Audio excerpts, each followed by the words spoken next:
앞에 두 강연에서 인공지능이 동작하는 원리, 그리고 LML, 챗GPT와 같은 거대 언어 모델이 동작하는 원리에 대해서 설명드렸습니다.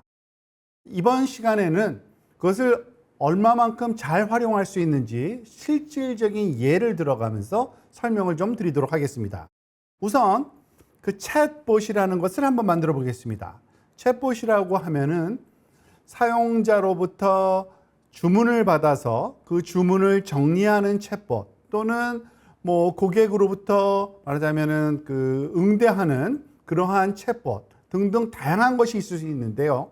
이번에는 피자 가게에서 전화로 또는 이 채팅창으로 주문을 받아서 그 주문에 해당하는 결과를 출력하고 정리하는 챗봇을 한번 만들어 보려고 합니다.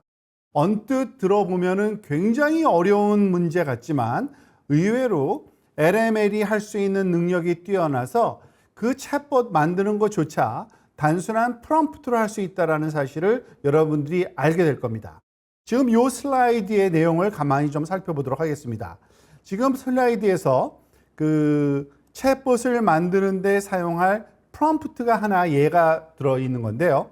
당신은 피자 레스토랑에 주문을 수집하는 자동화 서비스인 오더봇입니다. 그러니까 일종의 페르소나 같은 거죠. 그리고 먼저 고객에게 인사를 한 다음 주문을 수집한 다음 픽업인지 배달인지 묻습니다. 즉, 이 챗봇이 해야 할 행동을 잘 정리되어 있고요. 심지어는 짧고 매우 친근한 대화 스타일로 응답합니다. 메뉴에는 페퍼로니 피자, 그리고 숫자 3개가 있는데 언뜻 보아도 큰 거, 중간 사이즈, 그리고 스몰 사이즈에 대한 가격 같죠. 그렇지만 명시하지는 않았습니다. 즉 치즈 피자, 가지 피자, 감자튀김, 토핑, 음료까지도 있는데 이 정도의 정보만 줘도 챗GPT와 같은 LML이 챗봇으로의 역할을 할 수 있는지 한번 살펴보는 시간을 갖도록 하겠습니다. 자, 그러면 슬라이드에 있던 그 피자 주문 받는 챗봇의 프롬프트를 그대로 카피해서 여러분이 그 일반적으로 사용하시는 챗GPT의 입력 프롬프트에 입력을 해보도록 하겠습니다. 저는 그것을 카피했고요. 여기에다가 붙여넣기를 하겠습니다.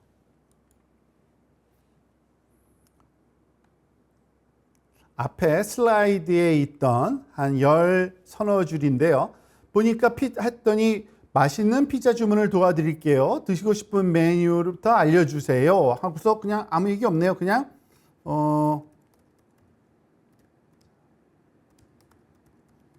어떤 피자이냐고 물어봤어요. 페퍼로니 치즈 가지 있네요. 제가 좋아하는 걸로 치즈 큰 거라고 한번 해볼게요.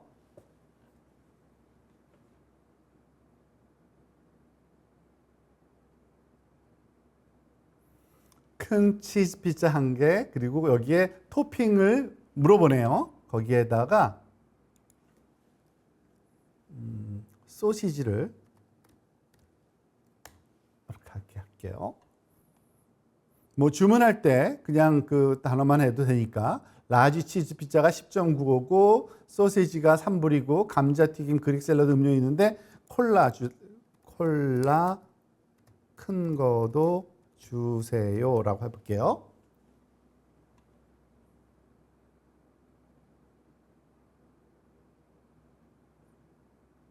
주문 확인을 좀 해보고 있네요.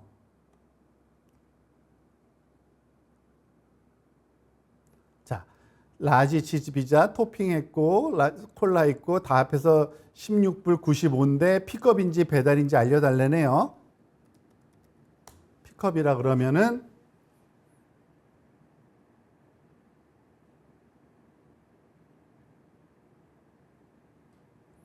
요즘에 새로운 모델들은 생각하는 그 시간이 좀 있기 때문에 그렇습니다. 마지막에 지금 결제할 내용이 16 $6불 95센트인데 이와 같이 치즈 피자 라지 콜라에 소시지 토핑 가격까지 해서 정확하게 픽업 준비 시간 15분 정도 걸리고 안내를 해주고 있네요. 자, 지금 보면은 사실은 제가 챗GPT한테, 다시 말해서 LLM한테 지시한 거는 한 10서너 줄 정도의 문장인데, 이 문장만 가지고도 지금 보여주신 것, 지금 요 예에서 본 것처럼 사용자가 어떠한 주문을 하든지 간에 그 주문에 맞게 응대하는 걸 알 수 있습니다. 이와 같은 것이 가능한 겁니다. 그런데 여기서 그런 생각이 드실 수 있어요. 아, 쟤는 어떻게 그 이전에 한 단어들, 말들을 다 기억하고 그 주문을, 그 대화를 여러 번 주고받았잖아요. 그런데 LML은 문장의 끝부분에다가 이어나가기만 하는 건데 기억을 하고서 기억된 내용을 바탕으로 답변을 하고 있네라는 생각을 하실 겁니다. 사실은 기억을 하지를 못합니다. 기억을 하는 것이 아니라 실제로 GPT-상에서는 기억하는 것처럼 흉내를 낼 뿐입니다. 지금 이 슬라이드에서 보는 것처럼요, 우리가 한 번 대화를 할 때는 한 번 대화할 내용들의 응답, 그러니까 여기 보면은 왼쪽에 그 컬럼과 오른쪽으로 하나씩 컬럼이 점점 길이가 늘어나고 있는데요.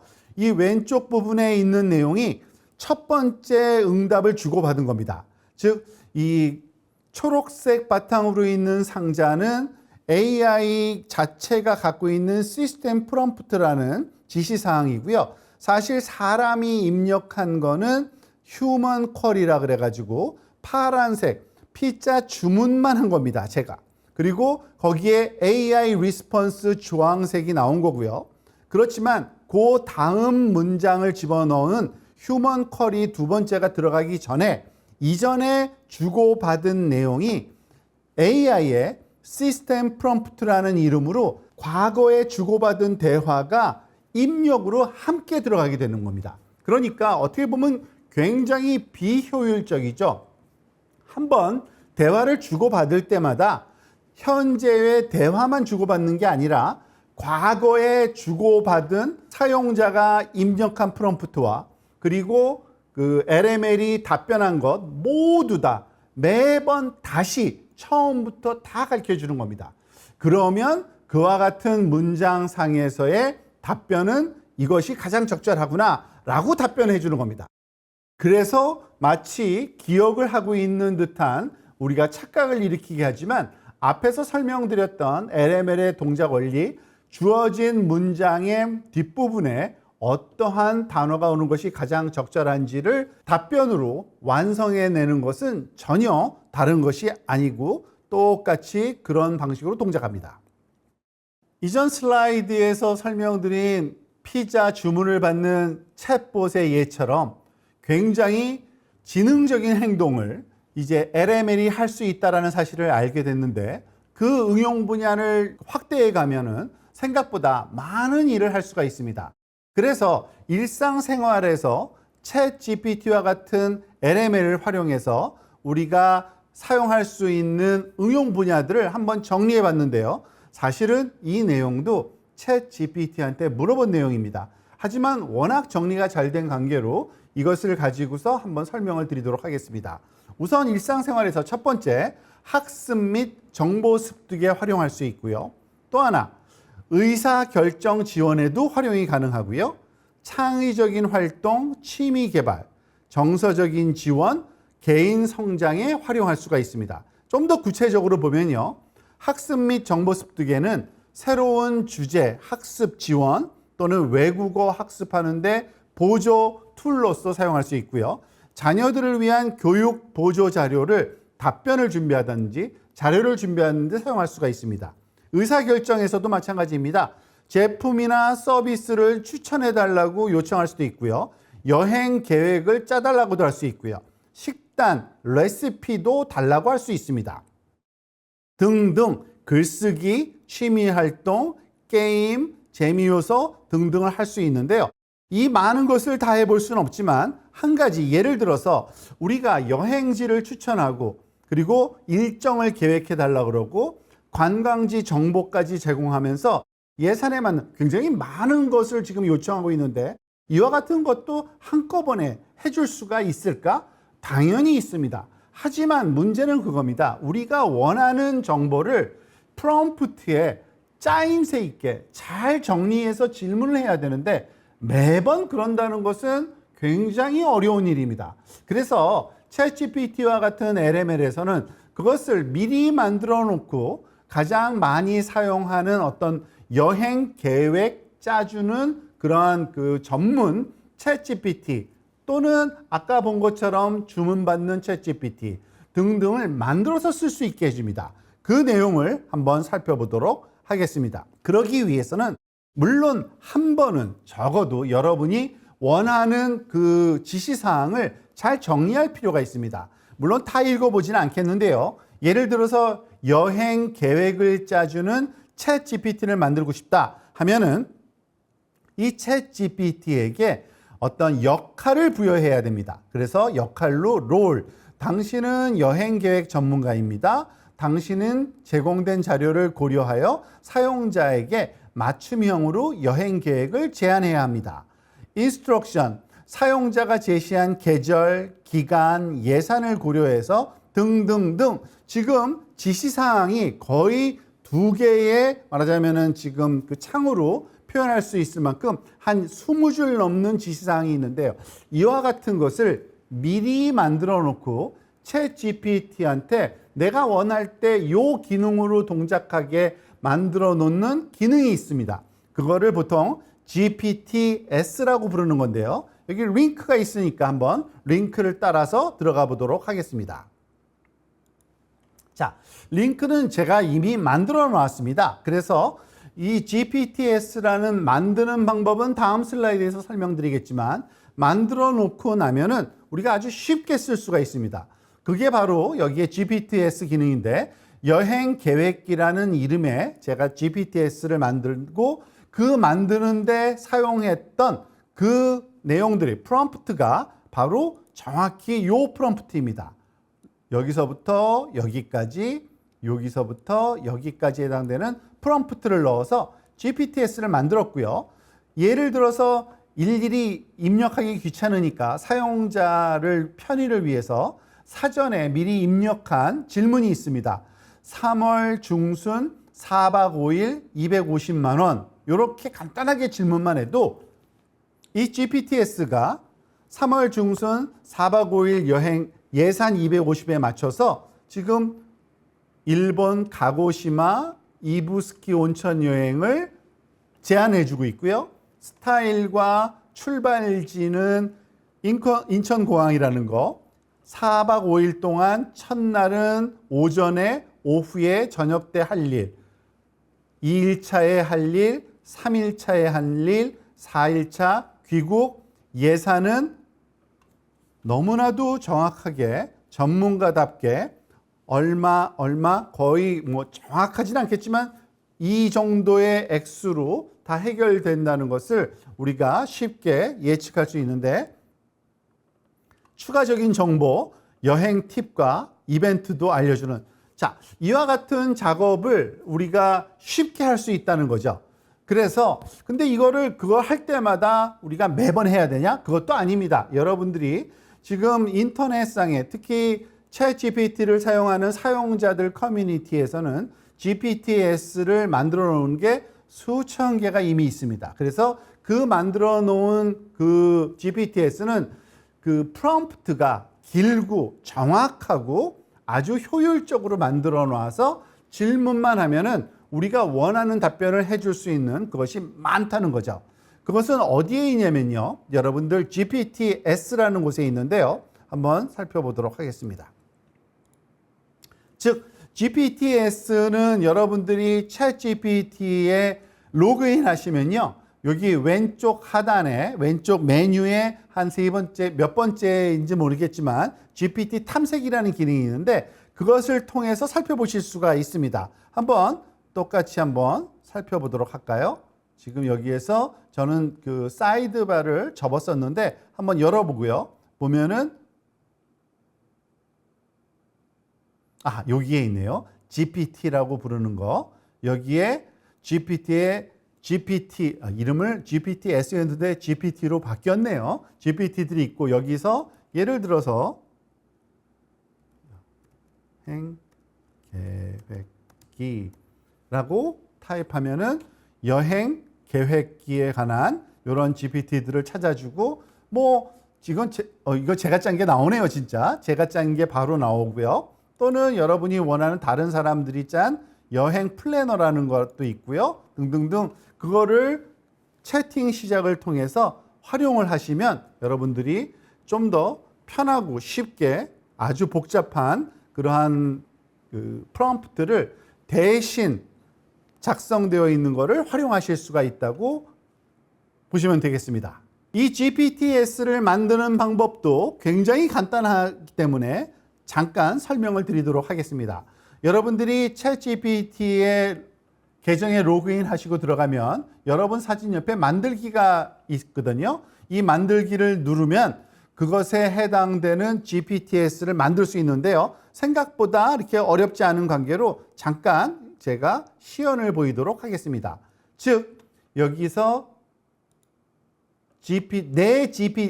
이게 약간의 인터페이스 UI가 조금 바뀌어 있는 거는 이해하시기 바랍니다. 제가 PPT 만들 때의 UI와 현재 UI가 조금씩 변해진 것 같습니다. 자기의 사진 얼굴에 내 GPT를 눌러보시면 GPT 만들기 버튼이 생기고요. GPT 만들기를 누르신 다음에 이 만들기 또는 구성 등이 있는데 이 구성에 해당되는 부분에 여러분이 원하는 이름과 설명과 아까 말한 그 프롬프트를 여러분들이 입력을 하시면 그리고 여러분들이 요 만들기 버튼을 누르시면은 여행 계획기와 같은 또는 또 다른 기능을 하는 챗봇을 만들어서 사용자 다른 유저들과 공유도 가능하고 여러분들이 편하게 본인 스스로도 사용하실 수 있는 그러한 기능이라고 보실 수 있습니다. 여러분들이 이거를 적극적으로 활용하시면 굉장히 풍성한 그러한 활용 방법이 되실 것 같습니다. 자, 사실은 지금 예로서 챗GPT를 설명드렸습니다. 물론 챗GPT가 가장 유명한 LLM인 것은 사실입니다. 왜냐하면 챗GPT가 가장 먼저 출시됨으로써 2022년 11월 달에 출시함으로써 굉장히 선점을 했는데요. 그 이후에 많은 기업들이 유사한 서비스를 제공하고 있습니다. 예를 들어서 구글에서 나온 제미나이나 엔트로픽이라는 회사에서 만든 클로드나 xAI에서 만든 그록이나 마이크로소프트에서 만든 코파일럿이나 중국에서 나온 딥식 R1 등등 너무나도 많은 LML이 있고요. 어느 게 더 좋으냐, 어느 게 더 나쁘냐 이것은요 매일 바뀌고 있습니다. 심지어는 매주 바뀌고 있고요. 왜냐하면 회사마다 열심히 노력을 해서 더 훈련을 강화시키고 더 기능을 부여해서 더 잘 동작하는 것이 있습니다. 만약에 나는 최고 사양에 제일 잘 동작하는 걸 쓰고 싶어 하면은 여기 LML 리더보드가 있는데요. 요거를 클릭해 들어가시면 여러분들이 인터넷상에 이미 공개가 되어 있는 LML들이 서로 경쟁하는 사이트입니다. 이 사이트에 가보시면요. 텍스트를 가장 잘하는 그러한 모델들의 순위가 정해져 있고요. 지금 오늘 현재 녹화하는 이 시간에는 제미나이 2.5가 제일 좋다고 하고요. O3 2025 4월 16일 버전이 그 다음 챗GPT, 제미나이, 클로드 요게 순위입니다. 근데 이 순위가요. 매일 바뀝니다. 매일 새로운 모델이 나올 때마다. 그러니까 여러분들이 이걸 확인해서 또는 지금 이거는 일반적인 활용에서 측면에서의 순위라고 보실 수 있고요. 예를 들어서 웹 데브라 그래서 웹사이트를 만드는 데는 어느 모델이 좋은지 순위가 정해져 있고요. 비전, 즉 영상을 이해하고 만드는 데 있어서의 순위도 다시 정해져 있고요. 그리고 검색 대행으로서의 순위도 정해져 있습니다. 여러분들이 이 순위를 확인해 가면서 자기가 원하는 그러한 최고 사양의 LML을 그때그때마다 적절한 걸 선택해서 활용하시면 되겠습니다.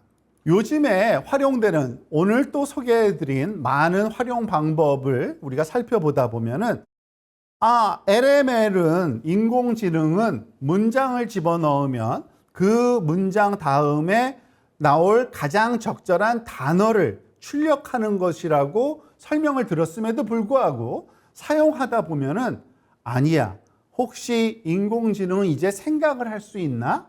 라는 착각을 하게 만듭니다. 실제로 인공지능 전문가들 사이에서도 의견이 분분합니다. 둘로 나뉘어져 있습니다. 일각에서는 인공지능은 이미 생각을 한다라고 주장하시는 분들이 있고요. 또 일각에서는 인공지능은 생각하는 게 아니야. 제가 설명드린 것처럼 문장 뒤에 있는 가장 적절한 단어를 그냥 출력해 줄 뿐이야 라고 치부하시는 연구자들도 많이 있습니다. 예를 들어서 여러분 아시는 것처럼 작년에 제프리 힌튼이라는 분과 데미스 하삽이라는 분이 인공지능의 그 업적을 인정받아서 노벨 그 화학상과 물리상을 수여받은 것을 기억하실 겁니다. 그 두 분은 이상하게도 인공지능은 생각할 수 있다라는 주의자의 편에 서 계십니다. 그렇지만은 또 다른 유명한 인공지능 석학들이 있는데요. 얀 루쿤이나 앤드류 응 같은 교수님들은 아닙니다. 인공지능은 생각하는 것이 아니라 LML의 학습 원리처럼 단어를 뱉어낼 뿐입니다. 사실은 저도 처음에는 인공지능은 생각을 하는 것이 아니라 단어만 뱉어내는 것인데 이거를 왜 생각하는 거라고 하지라고 오해를 했습니다. 그런데 요즘에 동작하는 원리를 보면은 아니야, 생각하는 걸지도 몰라 라고 조금 바뀌고 있습니다. 하지만 그 뜻은 뭐냐면 여러분들이 오해하면 안 되는데요. 사실은 사람이 생각하는 방식이 우리가 이해를 못하기 때문에 어떻게 말을 하는지를 모른다고 제가 이미 앞부분에서 말씀드렸죠. 하지만 사람이 말하는 방법이 인공지능이 말하는 방법과 거의 유사한 방법으로 말하고 있지 않을까라는 생각을 하는 겁니다. 그렇게 따지면 인공지능이 생각을 하는 거일 수도 있다는 겁니다.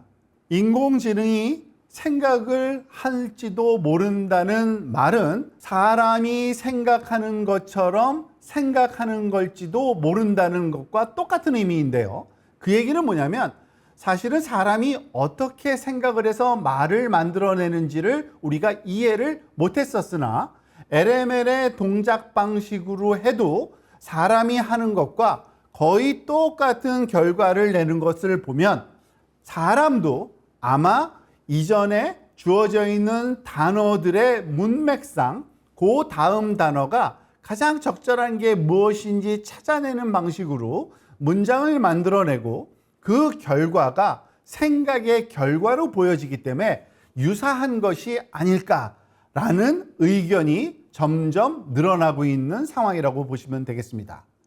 자, 여기까지가 이번 강의에서 준비한 내용이고요. 인공지능은 아직도 발전하고 있습니다. 사람의 능력보다도 더 뛰어난 능력을 가지게 될 거라는 예측이 거의 확실한데요. 그것이 어떠한 그 능력을 갖게 되든지 간에 우리는 동작 원리를 이해한 상태이기 때문에 그 동작 원리를 이해한 상태에서 이것을 활용할 방법을 찾는 것이 가장 중요하고요. 그러기 위해서는 인공지능의 동작 원리와 LML의 동작 원리를 이해하고 있는 상태에서 그것을 활용할 방법을 찾는 것이 가장 중요하고 현명한 활용 방법이라고 저희 강사는 생각을 하고 있습니다. 이상 강연을 들어주셔서 감사합니다.